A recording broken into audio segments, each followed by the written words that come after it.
Assalamualaikum warahmatullahi wabarakatuh. Di sini kami dari kelompok 17 dengan beranggotakan saya Yoladi Putri dan Widati Salia akan mempresentasikan materi mengenai motivasi belajar, kesulitan dalam belajar, dan cara mengatasi kesulitan dalam belajar. Yang pertama di sini ada motivasi belajar. Motivasi belajar merupakan salah satu faktor yang turut menentukan keefektifan dalam pembelajaran. Seseorang atau seorang peserta didik akan belajar dengan baik apabila ada faktor pendorongnya, yaitu motivasi belajar. Peserta didik, ia akan belajar dengan sungguh-sungguh jika memiliki motivasi belajar yang tinggi. Yang kedua ada peran dan fungsi motivasi. Belajar menurut Hamzah B. Uno 2011, yaitu peran penting motivasi belajar dan pembelajaran antara lain: 1. Peran motivasi belajar dalam menentukan penguatan belajar. Yang kedua ada peran motivasi dalam memperjelas tujuan belajar. Dan yang ketiga ada motivasi menentukan ketekunan belajar. Selain itu, Umar Hamalik 2011-108 menyebutkan bahwa fungsi motivasi itu meliputi yang pertama, mendorong timbulnya kelakuan atau suatu perbuatan. Yang kedua, yaitu motivasi berfungsi sebagai pengarah. Dan yang ketiga, motivasi berfungsi sebagai penggerak. Dan yang terakhir ada C, macam-macam motivasi belajar. Menurut Sardiman AM 2007, yaitu terdapat dua macam motivasi belajar. Yang pertama, motivasi intrinsik adalah motif-motif yang menjadi aktif dan berfungsi tanpa harus dirangsang dari luar, karena di dalam seorang individu sudah ada dorongan untuk melaksanakan sesuatu. Dan yang kedua ada motivasi ekstrinsik, yaitu motif-motif yang aktif dan berfungsinya karena ada perangsang dari luar. Materi selanjutnya yaitu kesulitan belajar akan disampaikan oleh partner saya yaitu Widati Salia. Kepadanya dipersilakan. Terima kasih kepada moderator. Selanjutnya, kesulitan belajar. Kesulitan belajar dalam menyimak, berbicara, membaca, menulis, dan berhitung.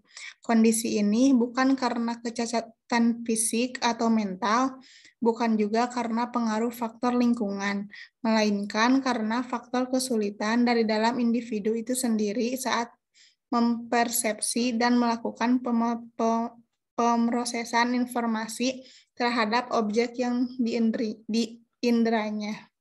Next.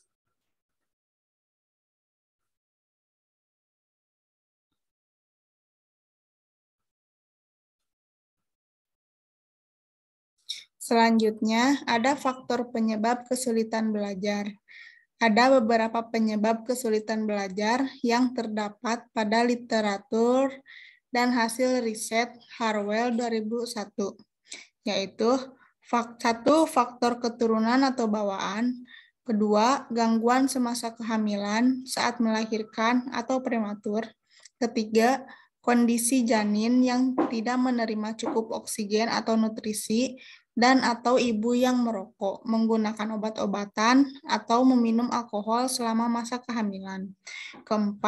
Trauma pasca kelahiran, seperti demam yang sangat tinggi, trauma kepala, atau pernah tenggelam. Dan yang kelima, infeksi telinga yang berurang pada masa bayi dan balita.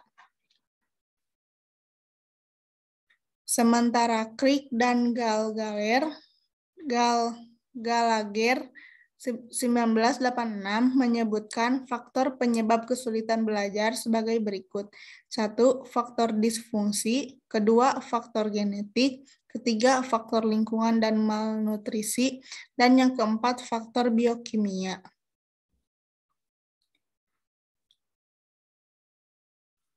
Selanjutnya, ada penanganan masalah kesulitan dalam belajar. Penanganan yang diberikan pada kasus anak dengan kesulitan belajar tergantung pada hasil pemeriksaan yang komprehensif. Penanganan yang diberikan pada anak dengan kesulitan belajar meliputi 1.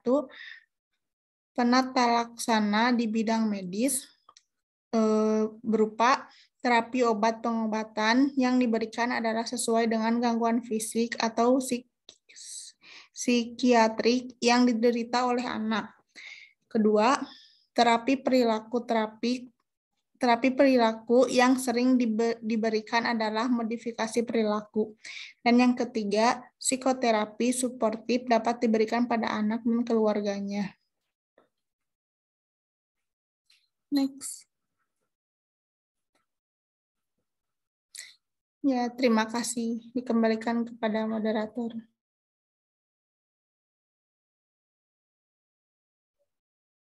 Terima kasih kepada Wida karena telah menyampaikan materi. Alhamdulillah materi telah selesai disampaikan. Mohon maaf apabila banyak kesalahan. Wassalamualaikum warahmatullahi wabarakatuh.